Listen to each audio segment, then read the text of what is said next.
ایک 7 سالہ یتیم بچہ باپ کی قبر کے سرہانے بیٹھ کر رو رہا تھا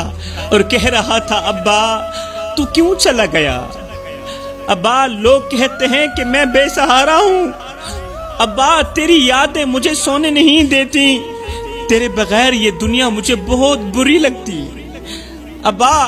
اس دنیا کا ہر دن اجنبی ہے، ہر رات میرے لیے خوفناک ہے، ابا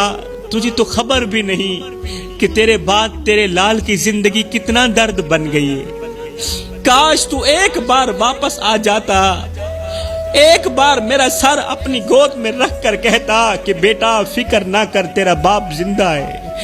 ابا تیرے جانے کے بعد میں ہر رات رب سے کہتا ہوں، یا اللہ جو سکون میرے باپ کے سائے میں تھا، جو سکون میرے پاپا کے سائے میں تھا، مجھے اس سکون کی اشد ضرورت ہے، مجھے وہ سکون دے دے، لیکن جواب خاموشی ملتا ہے، اوپر سے جواب نہیں آتا۔ ابا جب کوئی میری طرف اشارہ کرتے ہوئے کہتا ہے نا کہ میں یتیم ہوں، تو میری سانسیں رکنے لگتی ہیں، دل ایسے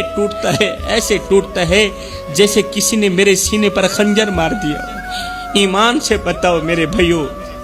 بچے کے یہ درد بھرے جملے سننے کے بعد باپ کو تو جنت میں بھی سکون نہیں مل رہا ہوگا، باپ کی روح تو جنت میں بھی تڑپ رہی ہوگی، اس کا دل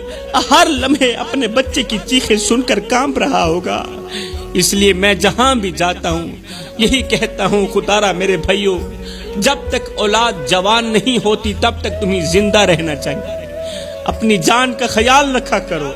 اپنے لیے نہ صحیح اپنے چھوٹے چھوٹے بچوں کے لیے ہی صحیح، کیونکہ تمہارے بعد یہ دنیا تمہارے بچوں کے لیے ایک جنگل بن جائے گی، جنگل، وہ جنگل جہاں رشتے درندے بن جاتے ہیں۔